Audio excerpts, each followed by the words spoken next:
Hi everybody, welcome to our book club, and this month we are reading The ADD Friendly Ways to Organize Your Life, second edition by Judith Kolberg and Kathleen Nadeau. I am very lucky to know Judith Kolberg personally, and she is an amazing teacher. She is a pioneer in the organizing industry, and she has lots of tips available. You can find her at fileheads.com if you're interested in more information on her. So this book to me is like a little bit of a Bible. I go back to it regularly and see what kind of tips I can come up with. Sometimes I work with clients and I'm like, I'm out of really good ideas, so I go back to this book and see hey, what have I forgotten that I could be able to help a client with? And I always find great tips in there that I've forgotten to I forget things too, that I've forgotten to suggest to people. So to me, it's like a little bit of a bag of tricks of things that you can use over and over again. I like to remind people, if you read all of the organizing books out there, there are some amazing tips and amazing suggestions that people are making, but not all of those tips may be ideal for every single brain style. So if you have read all of the books and you feel like all of the tips out there are just not good for me, I suggest you try this book. There may be, one or two things that you may learn that may really be helpful to you. Like my three favorite tips in this book are basically to take a green break. And taking a green break just simply means if you're working on something for a real long time, maybe stop, go find a tree, or I received these beautiful roses for my birthday for my husband. Just go look at your roses, or just go outside, look at the grass, and just kind of help your brain kind of reset. It is a mindfulness tip that it just helps you just refocus from what you're doing. So get out of the environment that you're in and then set your brain kind of in a really, kind of a nature peaceful thing. And what she says is you don't necessarily need to go outside, right? You can just as well be looking at a poster or even a postcard or just a picture of something that's green and lovely that will just kind of help you reset your mind.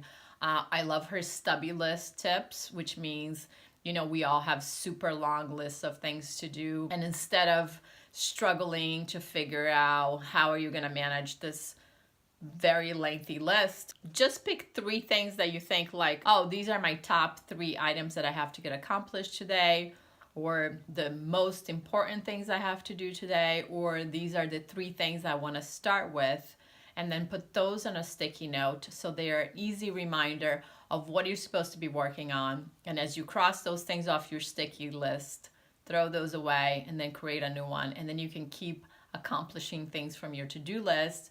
But it keeps the list very manageable and easy to do. I do that all the time. It's really helpful for me. And the third thing that she talks about in the book is level of focus.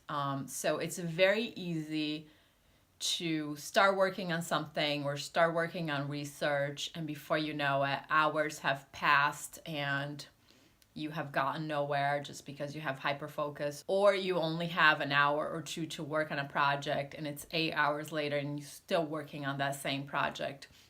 So understanding how to manage your focus is a really big deal for a lot of our clients with ADHD. So she talks a little bit about how to manage that, which I find is very, very useful and helpful. But so this book is basically structured in a very simple way.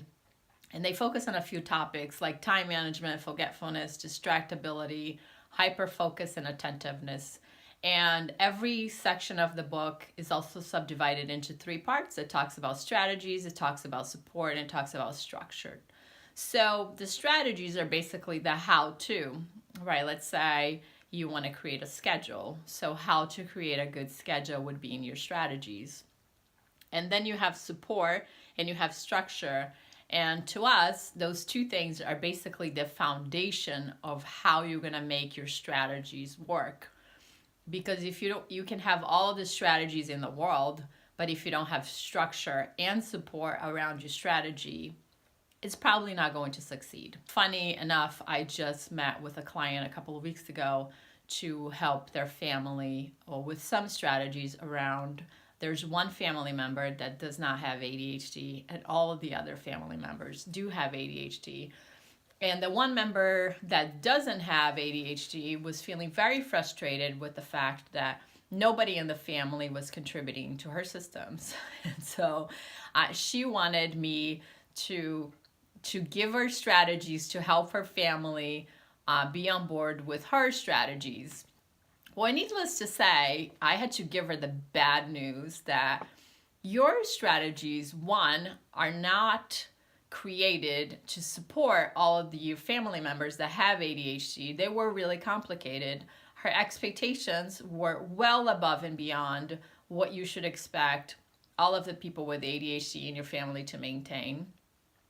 And so we talked about how to change those strategies in a way that helped her, one, lower her expectations, two, make the systems a lot simpler for her family, so then she could have those strategies that she needed, and then she could get them to support her. And then creating structure around how do you help people remember that those are the strategies they're following. So the book is it's easy to read, and it's laid out in a way that speaks to that, right? There's strategies, they are followed by support with structure. There's a lot that we could talk about in this book, but I want to try to keep these videos short because the feedback I get from people is like, nobody wants to be talking about it forever. I would like to, there are a couple of ways that we can continue the conversation. One, you can join our Facebook group. And then I'm going to add a link to that. One thing that we do right that some people that may be watching this video on the internet may not receive is we create this lovely little summary. It's almost like an executive summary of the book. The only way you can get that is by subscribing to our newsletter. So I am Sgrott-Wheedleton with Organizing Maniacs. I look forward to seeing you again on our next book club. So please read the ADD-friendly ways to organize your home and life. No, this is just the ADD-friendly ways to organize your life, but it will certainly help you organize your home too. And if you'd like to subscribe to our book club, I'm going to add a link to it, and then you can get this handy-dandy report every month delivered to your inbox. Anyway, I hope you are staying organized, and if you have any feedback, let us know. You can also find us at organizingmaniacs.com. I'll talk to you soon. Thanks. Bye.